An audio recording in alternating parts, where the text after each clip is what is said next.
chasing that performance for 4 quarters that we can walk off the field and just feel really, really good about. In this league, sometimes that can be tough to find because everybody's good and everybody tests you. But certainly that's what we're chasing this week, is to put together a really strong 4-quarter performance in all 3 phases. And that'll be the challenge as we prepare this week. Were you surprised when you looked at the stats at the end of the game that you had 417 yards passing in the second half?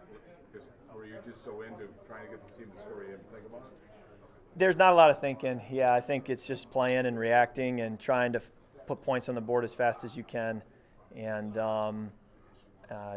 did not take stock of things until you really get back and away from the game a little bit. Kirk, Don Beebe was saying that Frank Reich kind of uses it as a metaphor, or did use it as a metaphor for life, the great comeback he had, and I guess you exchanged text. I guess, did he touch upon that, and how will you maybe use this moving forward as a metaphor in life and speeches or what have you, being the author of the greatest comeback ever? Yeah, what a great question, Chris. I think everything you just said is true. Frank did send me a text. It was just pure class, and he just said, Kirk, for 30 years, that comeback in 92 or 93 has given me an opportunity to share my faith with thousands of people. It's given me an opportunity to inspire many people.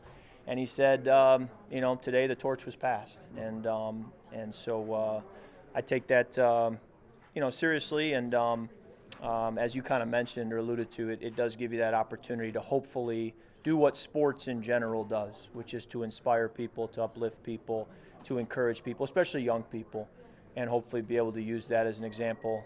Who knows, maybe for another 30 years before the torch gets passed. So, and certainly with who Frank is, the person he is, the example that he set, he kind of set a high bar for that. Did you know him at all before? I have met him at a couple Super Bowl events, but don't know him well, and in exchanging texts, would like to connect with him this offseason. Kirk, you talked a little bit after the game about KJ and just the game he had and the player he is. What have you seen from him and just how he's navigated this entire season?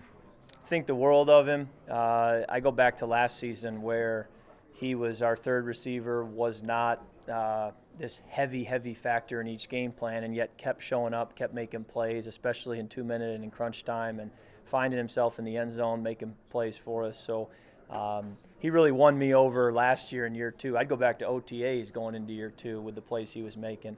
And he's just sort of continued to ascend as a player. And it's a blessing as a quarterback to break the huddle and feel like your 5 eligibles can all impact the game at any moment. And KJ's, a big reason why I feel that way. What do you thought about the way Justin has, he's had so many tight window catches, but also taken a lot of contact. Yes. It looks pretty painful, but yeah. he's able to somehow protect his body. Yes. Yes. What's your view on that? I got in the car and was driving home from the game. Maybe it was when I got home, and my dad mentioned, he said, I think his best trait might just be his ability to hang on to the football. And I said, I agree. I mean, there's a lot of other traits that are hard to ignore about Justin, but I said, some of these catches he's making, the Patriots game, 2 or 3 in the Colts game, they're just difficult to hear footsteps and not shrink back, drop the ball, not hold on. And his ability to consistently hold on in traffic is just an elite trait. I don't know how you coach it, but he certainly has it. And it gives me a lot of gratitude, when I see him do that and the catch he makes. And I'll let him know, when it was my fault, I could have protected him, my bad. And there's other times where I'll say, that's life in the big city, bud. The safety's coming. I can only hold him so long. You got to make the play. But it's such an elite trait. Kirk, he's getting within striking distance of the Calvin Johnson record for yards. What is that record? 1964. Okay, so no one's ever done 2,000. No. So obviously he was close, but then that was in 16 games, No. 17. What would that mean to you if you even tangentially a part of something like that happened? Yeah, I think the 17-game season also, you factor that into, similar to last year, chasing Randy's record with the team, is the 17 games can change the conversation a little bit. So I'm aware of that. But you want to see your team have great success. And just behind that, you want to see your teammates have great success. And you want to see both. And so for a Justin or for any teammate to do something that leaves a mark that can point to their individual success, that would mean a lot to me. It would mean a lot to coaches. It matters to everyone. And you really want it with the team success. And if you can have both, that's what you want. And will that affect anything about the way you go about making decisions or either heading into a game or during a game, knowing that that's kind of hanging there? I don't think so. I think if you get dangerously close, sort of like it did last year in Week 18 against the Bears, we really should have just been running the football, and we got dangerously close, and we said, let's give him another catch, and we weren't able to get it. I think in those moments, yes, but short of that, no. You're just playing, and I think you have to kind of play. But you also know that when you just play, history would indicate that those opportunities are going to be there. Hey, Kirk, since last Saturday's game, what have things been like for you? You mentioned getting the text from Frank Reich. Who else has kind of reached out to you? What have you been watching highlights, or what have things been like since Saturday? Yeah, I think it's so important, Chris, when you lose to not get too down. I think when you win to not get too up and to just stay neutral and to keep going. And so it's very important that we as a team get right back to work and focus on the Giants and move forward. And, I think the temptation can be to be stuck on Saturday. And it'll be important for us as a team to push forward. Who else, though, have you heard of? Certainly a lot of different text messages, but I wouldn't say that it was anybody too unique. What did you think of Ezra moving down the field? Yeah. I told him in the locker room after the game. I said, I'll always remember that.